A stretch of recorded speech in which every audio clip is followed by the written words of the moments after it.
Good Monday morning. Good Lord, it's Monday. Good morning, and welcome to another episode of Smashy Business. I'm Lubna Hamdan. And I am Farah Bashir. Farah Bashir, welcome to the studio with us again. Thank you. Yet again. Thank you for having me. Today, before we talk about how awful Mondays are, we're going to go through the headlines real quick. Property Finder is mulling a $1 billion listing after a roadshow. Dubai's Palazzo Versace hotel is on sale for the bid starts at half of the price of its cost price. And Blinx Media, a lot of questions have been raised, primarily by us, around the ownership of the media company. And an Abu Dhabi fund has sealed a $1.45 billion acquisition of a British media house. It's happened, ladies and gentlemen. You couldn't have stopped it even if you wanted to. The Emiratis have acquired a British media house. And then last but not least, a Saudi designer has accused Yasmine Sabri of sabotaging his dress. Why does that matter? On a business show, we'll find out up next. Anyways, Farah, how has your weekend been? Well, it was a chill weekend. Chill. Yeah, I had my friend's birthday. We went and celebrated, and yeah, like it's just like one of like those like weekends where like you just don't feel like doing anything. Yeah, I feel you. Yeah, but I did something for one day from the whole weekend. So you celebrated a birthday. What did you guys do? Was it like a wild party? What's happening? Actually, Give us the tea. No, actually, I feel like I'm growing old. Maybe we're getting old. We just had like, I don't know, like some games, to play together. But yeah, it was How chill. old did your friend turn before we talk about getting old? Why do you expose me like that? Yeah, I feel like that's a okay. I am older than you, so I feel like. Well, she turned 24. Oh, my days. Okay. Right. Moving on. Moving on. I had a lovely weekend. Thank you for asking. No, I did actually have a chill weekend as well. And it's been crazy though, because it's been, we just came back from Doha. We went for the Qatar Forum, obviously powered by Bloomberg. It was really exciting. Very just a lot of things happening in Doha, in Saudi. Some of our team is in Saudi right now. A lot of events happening in Dubai. It's almost hard to keep up with everything 100%. that's been going on. I mean, they say that Dubai is very like fast-paced, which I do agree with them on. You do agree with that? Yeah, I do. I agree with that as well, honestly. Even when we were in Doha and we were covering this forum, it was really hard to... No, actually, it was really easy to feel the day pass by, even though it was very crammed up into 2 days. The forum was, I think, 4 days in total, and we went for 2 days of that, or 3 days maybe. Don't quote me on that. But yeah, it was like in Doha you kind of feel the day. You just feel the time more, right? Time doesn't fly as fast as it does in Dubai, and I do feel that when I go to Moscow. I do feel that when I go elsewhere. I think honestly, maybe it's the fact that maybe maybe what I'm gonna say is very, I would say, nonsense, but maybe because like we are working here, and we try to like juggle our lives, all of it together, all in one for one day. Like eat healthy, work out, go to the gym. Just work out and go to work and I mean, look, it's not it's not nonsense. I do get where you're coming from, but I think Dubai generally is known for having that fast-paced kind of lifestyle, right? So even people who live in Paris, New York, etc., they always come to Dubai and they're kind of shocked and surprised at how quickly true. Yeah, time flies tick, here. tick, tick, tick, tick. And speaking of time flying, Property Finder, oh my gosh, it's been so many years. I remember when Property Finder had just launched a couple of years ago, well, more than a couple of years ago, and now already it's mulling a $1 billion listing. That's right after its $90 million Beko buyout, and it had a preliminary roadshow as well. So let's get into that story a little bit. So obviously, Property Finder is an online real estate platform. Have you ever used Property Finder? Of course. If you live in Dubai, you for sure must have used Property Finder, whether you want to rent a house or even buy a house, actually. Yeah, absolutely, absolutely. So yeah, Property Finder or Bayut.com. Which one do you prefer? Both. I don't know, because I feel like not all houses are listed on property. So diplomatic, Farah. So diplomatic. On Bayut. I mean, I have to be right. You are the co-host that I need for sure. Diplomacy over here. Anyway, so Property Finder initiated, according to our sources, a preliminary roadshow before it raised $90 million in debt from Francisco Partners to help buy back the stake held by its first institutional investor, Beko Capital. A roadshow, by the way, consists of presentations, sales pitches, or promotions made by companies looking to go public. It generally helps drum up interest and test out market sentiment with regards to the right valuation and price. Property Finder's founder and CEO, Michael Lahiani. Yeah, Michael. We've had some short, good times, Michael, haven't we? We're not really on good speaking terms. Okay, why is that? So a couple of years ago, Corona times, we were writing a story with another publication that I was working with, and I interviewed Michael. The story was about brokers, and he said brokers are being a little bit too sensitive. Okay. So I published the story, and then Michael wasn't happy with what he said and what was published. He said, "That's not what I said." I said, "Yes, it is what you said because it's recorded." He wasn't very happy about it, and the brokers weren't very happy with Michael, and that's where it ended. So it was a short and sweet connection. Anyways, good while it lasted. Michael, hope we can mend things soon. Anyways, he has previously denied rumors that he's going to follow suit with Dubizzle's plans to go public. However, sources have told us that Property Finder has already met with public market investors. Those are investors who obviously only invest in public companies. And domestic exchanges like the DFM and ADGM could be possible options for Property Finder.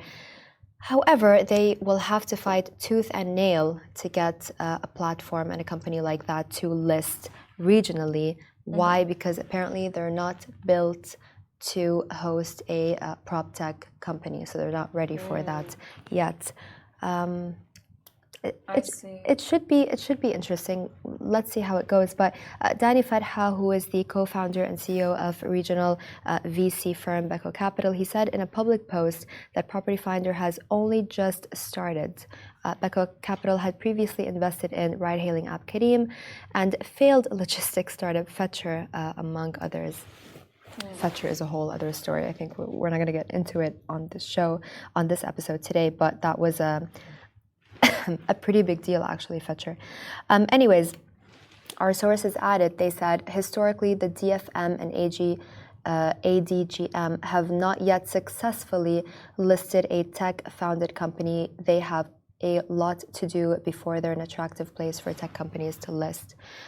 Meanwhile, in neighboring Saudi, fintech company Rasan is targeting a $224 million IPO on the Tadawul, and with the price range set at approximately $9.33 to $9.87 per share.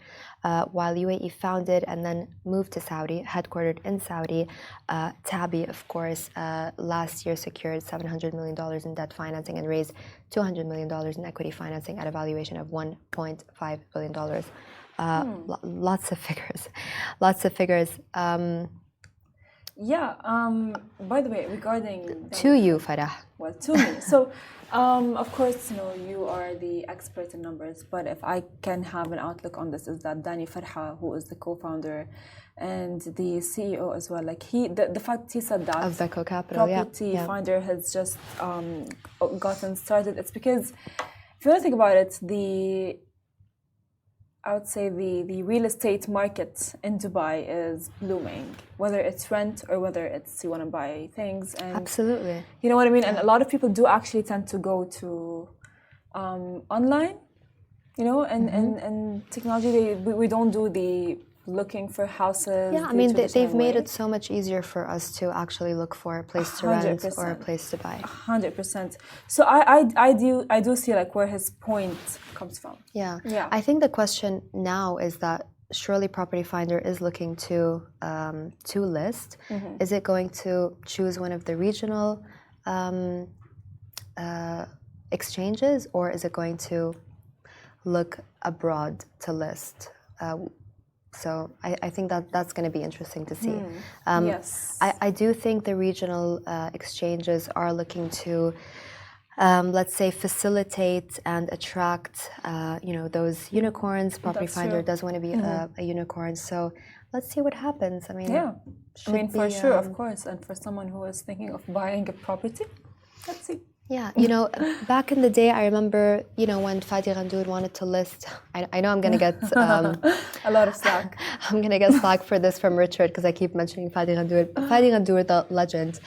When he wanted to list RMX, he had to go to NASDAQ, right? And even when it came to investors, he had to look abroad for investors because nobody was investing from the region in regional companies.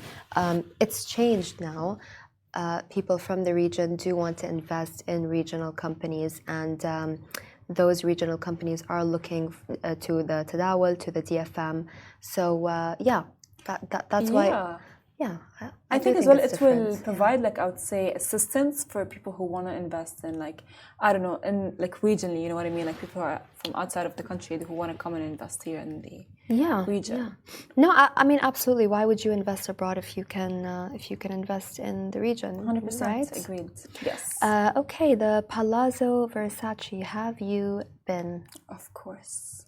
Do you like it? What are your thoughts? But before we talk about the sale, which has been going on for a long time now, right? It's everyone has been talking about it.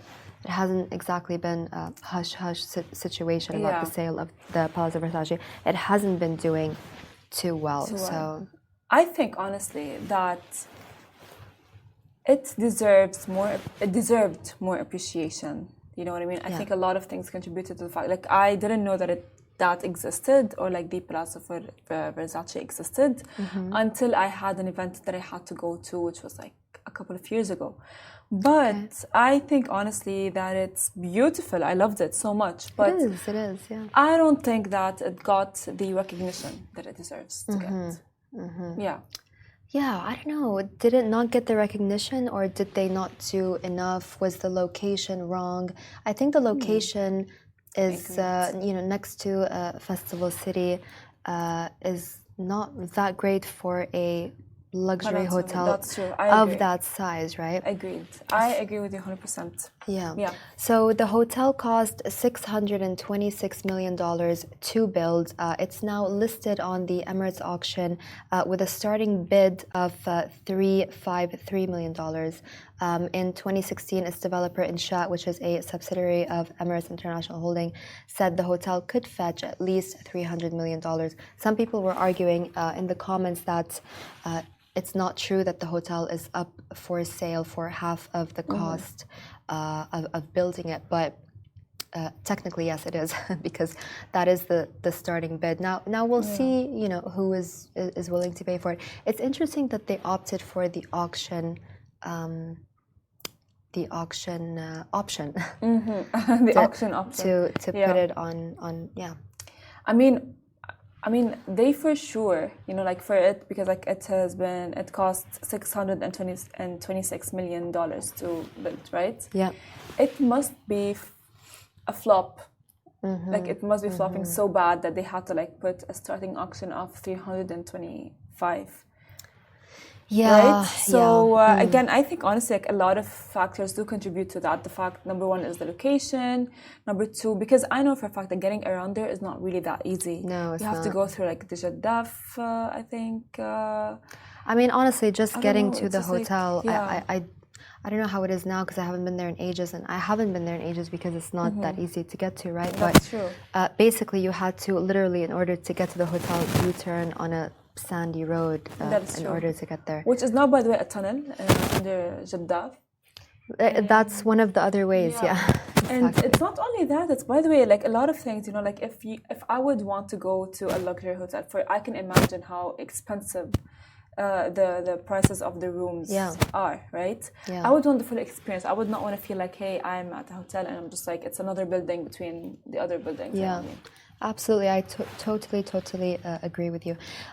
Those interested in owning a piece of the luxury hotel, as we said, the starting bid sits at $353 million. It's located in Al Jaddah. For anyone who doesn't know, I'm not going to go through the plot numbers. You can find that online, or you can just go to Smashy Business on Instagram. But the property has a total area of over 478,000 square feet. Obviously has lavish amenities, 65 suites overlooking the city or the creek, 4 restaurants, 2 swimming pools, and a gym. And the furniture and trade license are not included in the sale. That's important to note. Viewing isn't currently available. The hotel is leased until March 2028.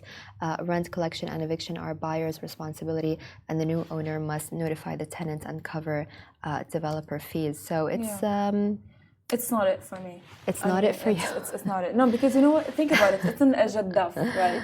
Oh, ouch. There are many hotels in Al Jaddah. Okay, I'm sorry, but this is my opinion. You know, if I would want a very fancy hotel stay, I would rather have it be at the Palm, be in Jumeirah, or you know what I mean. But like, I know Al Jaddah, by the way, is a very beautiful community. But I can get any other hotel room, for example, in Al Jaddah, that will have probably the same view and the same everything, the same amenities, for way cheaper.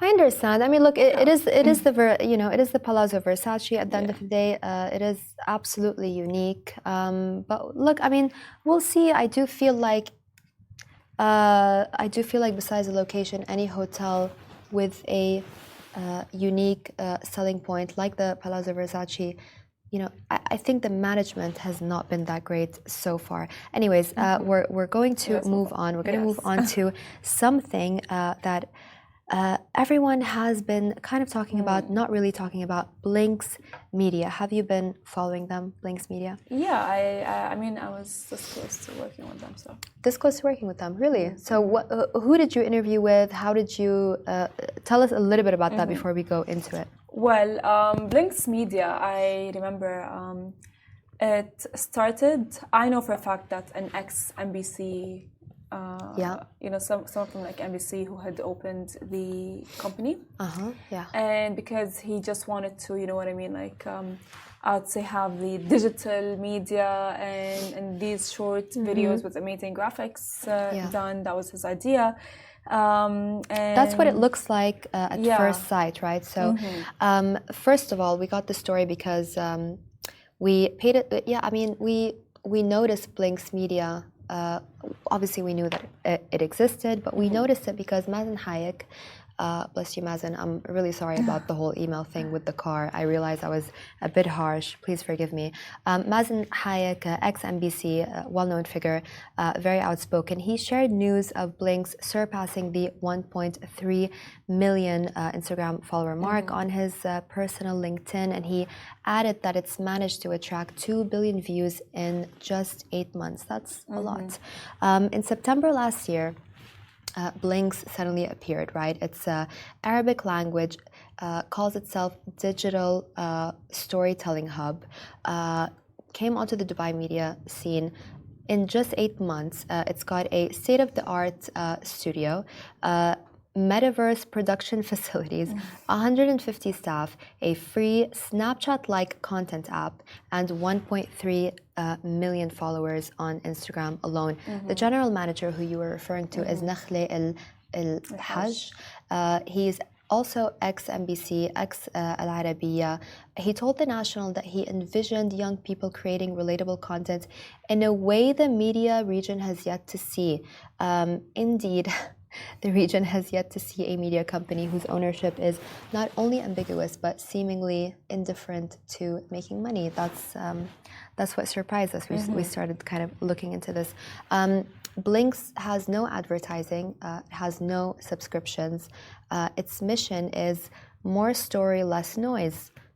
There's not too much noise around Blinx, not too much information divulged. It gets more interesting though. Not a lot of people look into this, but we actually went onto their website, went onto the copyright and trademark section and the applicable law and jurisdiction sections on the Blinx website, and we found out that the company is actually registered in the Seychelles. The Seychelles is obviously known for benefits like confidentiality and being a tax haven. So that was interesting because the owner is still unknown, right? Yeah. So far, Al Hajj and Creative Chief Officer Fadi Radi, also ex-Arabiya and ex-Paramount, those two are the only media-facing figures known related to Blinx, right? One article even calls Al Hajj the founder of Blinx, despite sources and a lot of information online saying that he's not actually the ownership. I mean, the studio alone cost millions of dollars, according to our sources. I mean, it's a little bit far-fetched that he is the sole owner, right? And there are no investors. Our sources tell us it's an Abu Dhabi owner, but we will get back to you guys on whether or not we can reveal more information. Well, all that I know of is when I was, speaking with them, is that Nakhli was the actual founder of it. So I don't know that much details of it. All I know is Nakhli and Fadi, and I follow them actually on social media, and they're really nice. I mean, that's they're really nice. And you should get them in the studio, Farah. Oh yeah, so we can ask them more questions. Hi Fadi, wanna come to my studio? I don't think they'll want to come after this, but I mean, I hope they're not watching. But because they hire everyone as a storyteller. You know what I mean? They don't have everyone who goes there is a storyteller. And they have that belief, you go there and you have a story to tell, and everyone has let's say their own specification in storytelling. Someone is specified in fitness. Yeah. The other person is specified in politics, and then the other person is specified in let's say celebrity news. And by the way, a lot of the storytellers that are working with Blinx as well, they are my friends. And really? They have should have gotten us the behind the scenes. Farah, what maybe are you? I already have some behind the scenes. What are we doing here? Farah, first Emirates, now this. Yes, I mean, who am I? We need to have a chat after this. Yes, we do. I mean, I can just say it right now. For example, Tariq Ghanem, he was a very, I would say, he's my friend, and he worked as a host for NBC for years. Yeah. And then he got the offer to work with Blinx, and he left NBC to work with Blinx as well. What was the offer? That's he is actually he does these celebrity news, and I'm was it double or was it triple or? Because I feel money wise. Money wise, it's good money. Good money, right? Good money. So it's good money. They're hiring really good talent. They're paying them good money. And our producer is asking if they have any vacancies. Hisham, I feel like one day you're just gonna get us fired. No, but seriously though, they're hiring really good talent. They're paying a lot of money. They have really fancy, state-of-the-art studios. Yes. Let's be honest, the production is absolutely top-notch, brilliant. That is However, where's the money? Show me the money. No subscribers, free app, no advertising. Where's the money coming from, right? It must be someone, and I'm guessing from Abu Dhabi. Moving on to Abu Dhabi. Back to Abu Dhabi. An Abu Dhabi fund. Finally, I had my fingers crossed for this because the UAE has been trying to, they bid for the Spectator and the Telegraph, and I was really hoping that they would get it. There was a law issued by the UK. Obviously, they were worried about freedom of press, which doesn't make any sense to me at all because there is no freedom of press, right? It's only based on your agenda. Anyway, in a move shaking up the global TV landscape, Red Bird IMI, we're going to be hearing that name so often. It's a joint venture between U.S. private equity firm Redbird Capital Partners and Abu Dhabi, they've Abu Dhabi-based media powerhouse International Media Investments (IMI). They finalized their acquisition of All 3 Media, the UK's largest independent TV production company, for $1.45 billion. That's not a small number. Oh my God. It's the biggest deal yet for Redbird IMI, which was set up just last December. But I just know we're going to hear this name so much more often. The acquisition strengthens Abu Dhabi's growing influence in the international media scene. I mean, we've got Blinx, now we've got All 3 Media. IMI is a heavyweight itself. It owns prominent media outlets, The National, Sky News Arabia, Al News, and CNN Business Arabic, as well as a stake in Euronews, which Naguib Sawiris, also the Egyptian billionaire, owns a stake in as well. Let's talk a little bit about All 3 Media. It has a prestigious portfolio, produced a string of global hit shows, from the critically acclaimed Fleabag to the reality TV phenomenon Squid Games. Oh, have you watched Squid Games? Oh yeah, I did. You did? Did you like it? I honestly, at the beginning, like when excuse my sniffling, guys. Dropped, so sorry. I was trying my best to resist and not watch it. Yeah. But then I just like fell, and I watched it. And I'm like, wow. Why? I liked it. It was not. It was like stressful. Honestly, it's like, oh my God, no. Yeah. But yeah. I love how you just did that very nonchalant. Yeah. Like, oh my God, no. Yeah. Love it. The company, All 3 Media, isn't just a one-hit wonder. It's had 50 production labels under its wing. Studio Lambert, Raw TV, and Neil Steele Productions. It's exciting times for Abu Dhabi. Really, really exciting times. I mean, I thought Sky News Arabia is under Abu Dhabi Media because I worked for them briefly. Yeah. But I thought it's under Abu Dhabi Media. So Redbird IMI was just established in December, so it's relatively new. Let's go to Yasmine Sabri. Are you a fan of Yasmine Sabri? No. Do you follow celebrity news? I mean, I don't mind her, but like she kind of like pisses me off. Yeah, why? I don't know. Like the thing is, I don't know. I really don't know what it is about her, but I feel like she's very like unnatural in the way that she perceives herself. It's like we can tell, like it's like not you, just be you. I can tell if someone's not being them. Agreed. I mean, I don't know who she is, to be honest. I hear her name every now and then. She's gorgeous. She's beautiful. She's an actress, correct? She is. Yeah. She's an Egyptian actress. She is a celebrity. So a well-known Saudi fashion designer called Yusuf Akbar. There's a controversy surrounding him and Yasmine Sabri. Apparently, he is accusing Sabri's stylist, actually, of deliberately altering one of his creations. Known for his dramatic silhouettes and opulent embellishments, Akbar has become a favorite among A-listers seeking show-stopping red carpet moments. Akbar on Instagram expressed outrage that I'm sorry. You know what? This is actually a serious story, right? There is a fashion designer, and these are his designs, and he's outraged that apparently Sabri's stylist had cut the tail of a dress he had loaned for a prestigious event. So he changed his design, the stylist for Yasmine Sabri. And Akbar is known for dressing celebrities like Nicole Kidman, Sharon Stone, and Kelly Rowland.